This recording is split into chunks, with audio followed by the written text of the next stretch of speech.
everyone, let me introduce myself. My name is Madevi Damayanti, NPM 224-11189, Management Class 22C. Here I will talk about something very important in the world of business and organization, namely communication.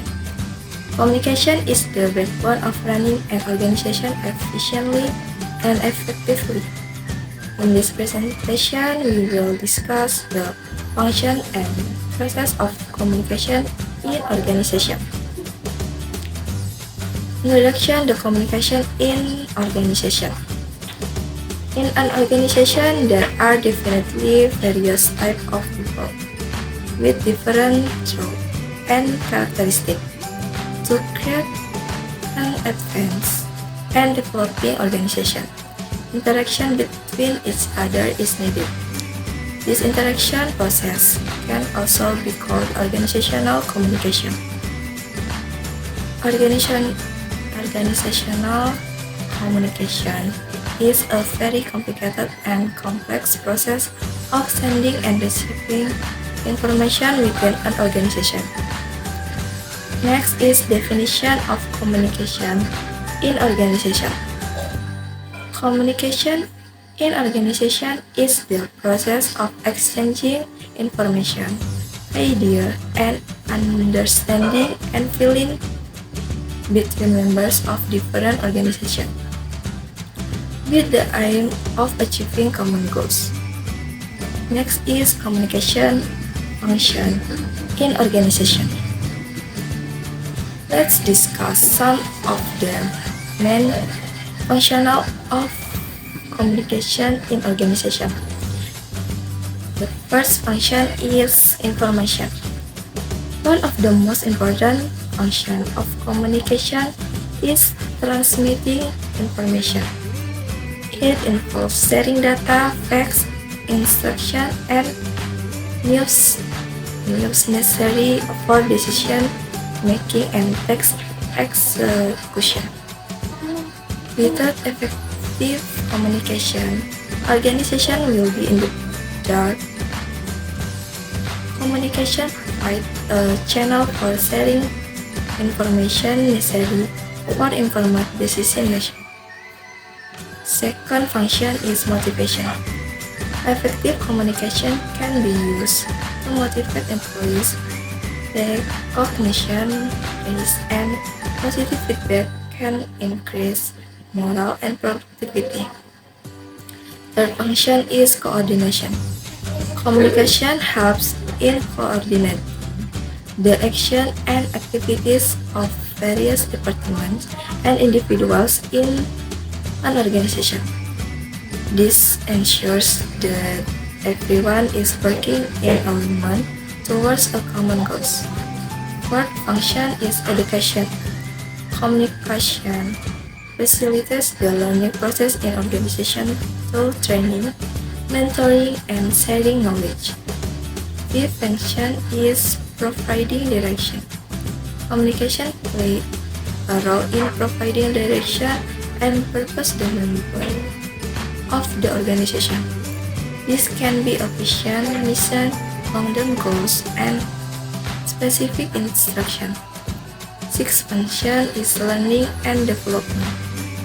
Organization can use communication to providing training, share knowledge, and support employee development. Next is type of organizational communication. Basically, communication in organization is divided to three forms. The first is vertical communication. This form of communication is a form of communication that occurs from top to bottom and vice versa. This means that communication is conveyed by leaders to subordinate and from subordinate to leaders in a reciprocal manner.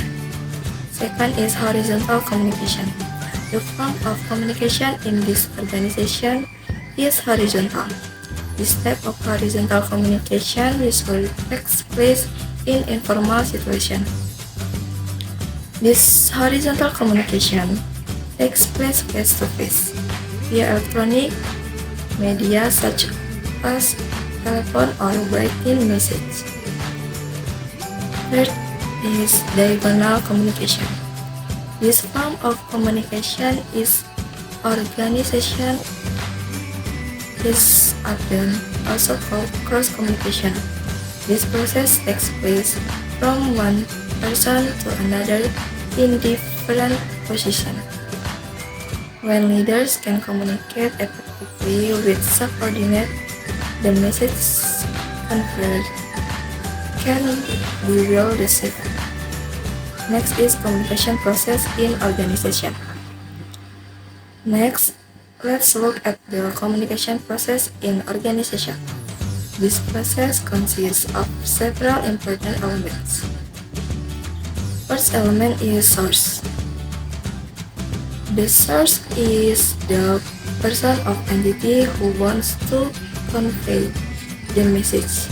This message can be information, instruction, or ideas. Second element is message. Message is information that the source wants to convey to the recipient. Third element is communication channel.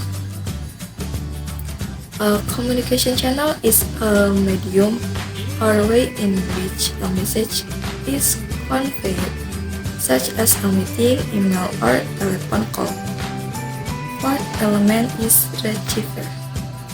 The recipient is the person who received the message from the source. Fifth element is feedback. Feedback is the response of the recipient to a message. This is important to ensure correct understanding and successful communication. Next is barriers to communication. It's important to remember that communication does always go smoothly. There are various obstacles that can hinder effective communication in organization, such as unclear message, difference in perception, or interference in communication channels. Next is techniques to improve communication in organization. There are several techniques that can help improve communication within an organization. The first technique is open communication. Facilitate open communication that allows all members of the organization to speak and share their ideas. Second technique is message clarification. Make sure your message is clear and easy to understand. This can reduce confusion. Third technique is active listening. Listen carefully when communication. This will help you understand the other person's point of view. Fourth technique is give constructive feedback. Provide constructive feedback that can help others improve. Next is conclusion. To summarize, communication is very important in organization.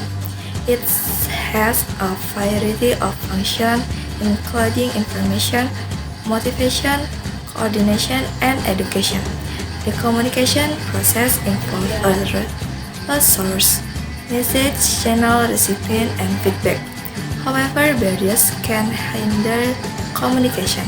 To improve, use techniques such as open communication, message clarification, active listening, and providing constructive feedback. Thank you for your attention. We hope this presentation helped you understand the function and process of communication in organization. See you in the next video.